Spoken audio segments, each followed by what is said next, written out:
ঘড়িয়ালের শেষ রাত, বর্ষার রাত। শহরের এক প্রাচীন গলিতে বসে আছেন রফিকুল হক, শেষ জীবিত ঘড়িয়ালি। পিতলের পুরনো ঘড়ি, নষ্ট কাঁটা, ছেঁড়া চামড়ার বেল্ট, এসবই তার সঙ্গী। কিন্তু দোকানের কোনায় কাঠের আলমারিটি সবসময় বন্ধ থাকে, তালায় 3টি ভিন্ন চাবি, আর চাবিগুলো তার গলায় ঝোলানো থাকে সবসময়। রাত 11:57 দরজার ঘণ্টা বাজল। ভেজা শাড়ি পরে এক অপরিচিতা নারী ঢুকলেন। চোখে অদ্ভুত ঝিলিক, কণ্ঠে ঠান্ডা শীতলতা। শুনেছি আপনি শুধু ঘড়ি ঠিক করেন না, তিনি ফিসফিস করে বললেন। টেবিলে তিনি রাখলেন একটি পকেট ঘড়ি, কালো ধাতু, যার কাচের নিচে ধোঁয়ার মতো তরঙ্গ ঘুরছে। রফিকুল এক মুহূর্ত চুপ করে তাকিয়ে রইলেন আর বললেন, এটা কোথায় পেলেন? নারী বললেন, এটা থেমে গেছে, আর সেও থেমে গেছে। তিনি বুঝলেন ঘড়ির ভেতরে কেবল সময় নয়, কারো জীবনও আটকে আছে।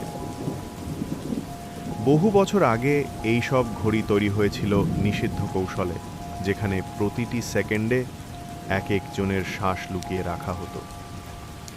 এটা ঠিক করতে পারি, রফিকুল বললেন ধীরে, কিন্তু শুরু করলে থামানো যাবে না। নারী মাথা নাড়লেন। রফিকুল ঘড়িটি খুলে ক্ষুদ্র কাঁটা আর অদ্ভুত সংখ্যা খোদাই করা গিয়ার দেখতে পেলেন। বাইরে বজ্রপাতের শব্দ, ভেতরে তার হাত দ্রুত নড়ছে। মধ্যরাত 12টা বাজতেই কাঁটাটি 1 সেকেন্ড এগিয়ে গেল। কোথাও কেউ আবার শ্বাস নিল। ঠিক তখনই আলমারির ভেতর থেকে তীব্র গুঞ্জন শুরু হলো। তালা ভেঙে একসাথে ডজনখানেক কালো ঘড়ি গড়িয়ে পড়ল মেঝেতে। তাদের কাঁচের নিচে একসাথে সেকেন্ড কাটা নড়তে লাগলো। চারপাশ। রফিকুল চিৎকার করলেন, থামা, এগুলো সব জেগে উঠছে।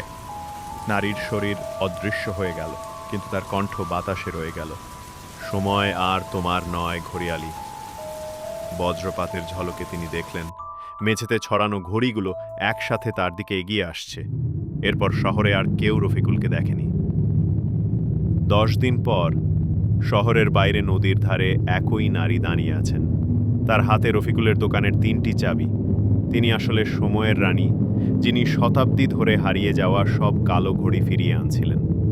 প্রতিটি ঘড়ির ভেতরে বন্দী ছিল এক একজন, কেউ রাজা, কেউ খুনি, কেউ কবি, যাদের জীবন সময় থেকে চুরি করা হয়েছিল। শেষ চাবি নদীতে ছুঁড়ে ফেলে তিনি ফিসফিস করলেন, যে নিজের জন্য সময় জমা করে সে সময়ের অভিশাপেই হারিয়ে যায়। পেছনে নদীর কুয়াশায় অস্পষ্টভাবে দেখা গেল রফিকুল দাঁড়িয়ে আছে, কিন্তু তার চোখে আর আলো নেই, আর গলায় ঝুলছে না কোনো চাবি।